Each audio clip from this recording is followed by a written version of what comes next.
ওয়াইজিদ পরিষদ কর্তৃক আয়োজিত আজকের সিরাত মাহফিলের এ পর্যায়ে গুরুত্বপূর্ণ তাশরিফ আনবেন মিডিয়া ব্যক্তিত্ব, ব্রাহ্মণবাড়িয়ার পরিচিত মুখ, তরুণ আলেমে দ্বীন, সুমধুর কণ্ঠের অধিকারী হযরত মাওলানা আশরাফ আল মাহমুদ সাহেব। হযরত মাওলানা আশরাফ আল মাহমুদ সাহেব এ পর্যায়ে গুরুত্বপূর্ণ আলোচনা নিয়ে আসছেন। হযরত মাওলানা আশরাফ আল মাহমুদ সাহেব বিবাড়িয়া হযরতের মূল্যবান তাকরীর পেশ করার জন্য জাতীয় নবীন প্রবীণ ওয়াইজিন পরিষদ বাংলাদেশ ব্রাহ্মণবাড়িয়া জেলার পক্ষ থেকে সবিনয়ে অনুরোধ জানাচ্ছি।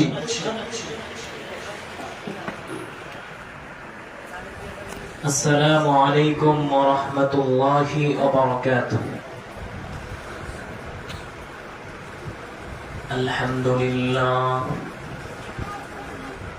আলহামদুলিল্লাহি ওয়া কাফা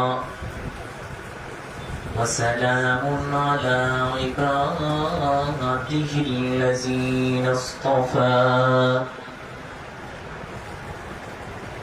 أما بعد فأعوذ بالله من شرور أنفسنا ومن سيئات أعمالنا. من يهده الله فلا مضل له ومن يضلله فلا هادي له. ونشهد أن لا إله إلا الله وحده لا شريك له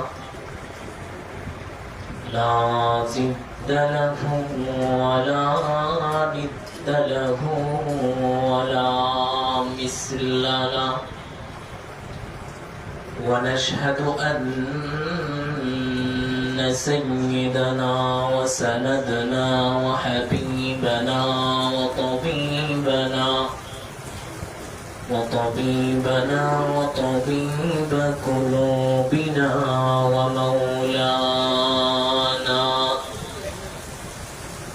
ومولانا محمدا عبد الله ورسوله